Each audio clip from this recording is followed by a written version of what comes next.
Hey students, welcome back to my channel. Here I am Rakhi. Today we are gonna start with a new video related to class 12 Indian economy. The chapter is our liberalization, privatization and globalization. Okay, so without any kind of time waste, students, let's get started. Students, chapter शुरू करने से पहले हमें कुछ basic introduction हमें उसके बारे में पता होना चाहिए कि बेसिकली था क्या। 1951 से लेके 1990 तक जब मतलब कि गवर्नमेंट को पता चला कि भाई हमारी जो कंट्री है उसके अंदर कोई बिजनेस नहीं है, मतलब कोई लोगों के पास काम धंधा नहीं है, हमारी कंट्री नुकसान में जा रही है और इतना सारा डेब्ट हो गया कंट्री के ऊपर जिनको हम चुका नहीं सकते हैं। प्रिंसिपल तो छोड़ो, उसका इंटरेस्ट ही नहीं दे पा रहे हैं, तो ऑफकोर्स सीधी सी बात है, तो इतना सारा कैसे होगा। फिर उस टाइम जो हमारे जो फाइनेंशियल मिनिस्टर थे डॉक्टर मनमोहन सिंह, उन्होंने हमें मतलब कि उस टाइम पे उन्होंने न्यू इकोनॉमिक पॉलिसी लागू करना शुरू करा। फिर थोड़े से चेंजेस आए। उससे पहले चैप्टर से हमें गो थ्रू होना पड़ेगा कि क्या क्या चीजें हुई, किस रीजन से हमने इकोनॉमिक रिफॉर्म चेंज करी, क्या न्यू इकोनॉमिक पॉलिसीज आई थी इंडिया के अंदर, कैसे कैसे सब कुछ सेटअप हुआ। So let's get started. Economic reforms क्या है, जिसके अंदर बेसिकली इकोनॉमिक रिफॉर्म्स क्या है, डेवलपमेंट होना, ग्रोथ होना, कंट्री की ग्रोथ होना, लोगों के पास काम आना, वेजेस आना। तो ये क्या हमारी इकोनॉमिक रिफॉर्म्स है। So economic reforms refers to a set of economic policy directed to accelerate the pace of growth and development. Basically growth and development के लिए ही economic reforms उस टाइम आए थे। ठीक है, अब रीजंस क्या थे इकोनॉमिक रिफॉर्म्स के। अब क्या क्या इकोनॉमिक रिफॉर्म्स में रीजन है, सबसे पहला poor performance of public sector. अब पब्लिक सेक्टर की पुअर परफॉर्मेंस क्या थी भाई, मतलब गवर्नमेंट सेक्टर, पब्लिक सेक्टर को गवर्नमेंट सेक्टर बोलते हैं, जिसके अंदर हमारा जो गवर्नमेंट सेक्टर था वो कुछ कर ही नहीं पा रहा था। डेब्ट, एक तो डेब्ट इतना ज्यादा हो गया था कि गवर्नमेंट सेक्टर कुछ कर नहीं पा रहा था। दूसरी चीज ये थी कि 40 सालों में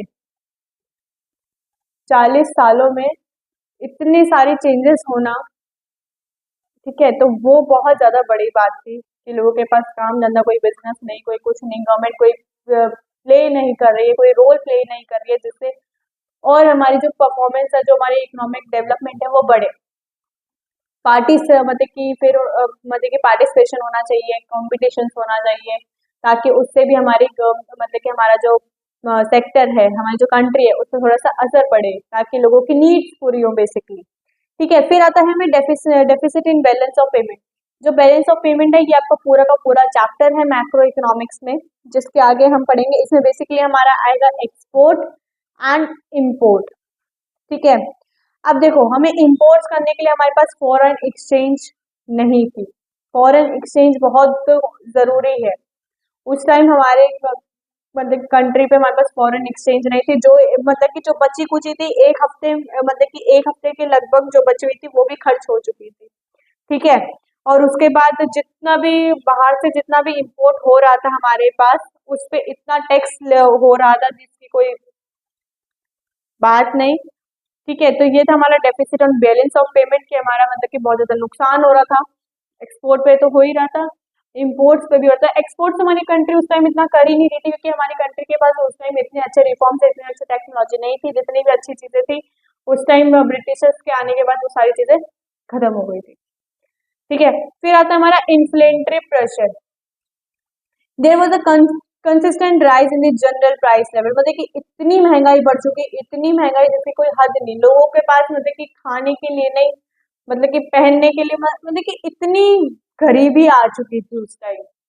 ठीक है, मतलब कि छोटे छोटे गुड्स पे इतने इतने हाई मतलब कि रेट बढ़ चुके थे। बेसिकली जब महंगाई जब बढ़नी तो है ही, क्योंकि लोगों के पास काम धंधा नहीं होगा, तो जो शॉप पे जो लोग बैठे होंगे वो ऑब्वियसली सीधी सी बात है कि वो लोग प्राइस बढ़ाएंगे, चाहे पीछे से बढ़कर आए ना आए, क्योंकि उनके पास भी तो कुछ बचना चाहिए ना, है ना। नेक्स्ट आता है हमारा foreign exchange, foreign exchange reserves. अब फॉरेन एक्सचेंज रिजर्व्स क्या चीज है भाई। देखो, उस टाइम हमारे पास था ही नहीं फॉरेन एक्सचेंज कि हम कोई चीज खरीदें या फिर कुछ चीज बेचे बाहर की तरफ। पहली बात तो बाहर तो बेच ही नहीं सकते थे, क्योंकि हमारे पास उस टाइम कोई इतनी अच्छी टेक्नोलॉजी नहीं थी, और उस टाइम बोलते हैं ना कि पैसे भी नहीं थे कि हम कोई नई चीज बनाएं और उसको बेचें। ठीक है, ह्यूज बर्डन ऑफ डेब्ट सबको भी बताया था उस टाइम, जो वो 40 साल थे उस पर पहले से तो जो लोन लिया था वो तो था ही, और उसके बाद भी जो लोन लिया था कंट्री के लिए वो भी बढ़ चुका था। क्यों बढ़ा था?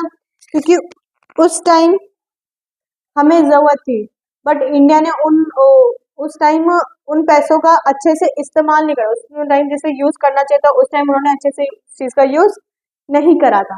ठीक है, इनइफिशिएंट मैनेजमेंट की कोई मैनेजमेंट अच्छे से हो नहीं रही थी, टैक्स पे बेफालतू को मतलब कि इतना टैक्स बढ़ चुका था, कोई अच्छे से मतलब कि पब्लिक सेक्टर अच्छे से चल नहीं रहा था, लोगों का मतलब कि बहुत डिसअपॉइंट हो चुके थे लोग, है ना, ये सब चीजें थी। ठीक, नेक्स्ट है हमारा न्यू इकोनॉमिक पॉलिसी। अब न्यू इकोनॉमिक पॉलिसी आई, कुछ डेवलपमेंट हुई। आई कब थी? जब 40 साल के बाद जब देख लेना कि भाई हाँ हमारे इंडिया में अब कोई मतलब कि कुछ काम नहीं है, कुछ धंधा नहीं है लोगों के पास, उसके बाद हमारे पास न्यू इकोनॉमिक पॉलिसीज आई थी। वो कब आई थी? अनाउंस हुई थी आपकी जुलाई 1991 में। ये मेन है, इसको याद रख लेना, माइंड में बिठा लेना। ठीक है, in terms of wide range of economic reforms, इसमें बहुत सारी मतलब कि इकोनॉमिक रिफॉर्म्स भी एड ऑन हुए थे। और इसकी मेन पॉलिसी क्या थी? इसकी मेन पॉलिसी थी कि ग्रोथ होना, इंडस्ट्रीज की ग्रोथ होंगी तो हमारे इकोनॉमी की जो डेवलपमेंट है वो भी इंक्रीज राइज मतलब कि उसमें भी इम्प्रूवमेंट होगी। ठीक है, उसके बाद जो हमारी न्यू इकोनॉमिक पॉलिसी उसमें हमारे में दो टर्म्स में क्लासिफाइड हुई थी, एक थी आपकी स्टेबलाइजेशन, एक थी हमारी स्ट्रक्चरल रिफॉर्म में। स्टेबलाइजेशन मतलब कि शॉर्ट टर्म में, शॉर्ट टर्म में मतलब जैसे जो महंगाई है, ये सब जो भी है मतलब कि जो भी बैलेंस ऑफ पेमेंट है, इनको सब कैसे मेंटेन करके रखना है, और जो महंगाई जो इतनी बढ़ रही है उसको कैसे कंट्रोल करना है, correcting weakness of the balance of payment by maintaining sufficient foreign exchange reserves, controlling inflation by keeping the rising prices under control. ठीक है, तो ये क्या थी आपकी स्टेबलाइजेशन मेजर्स।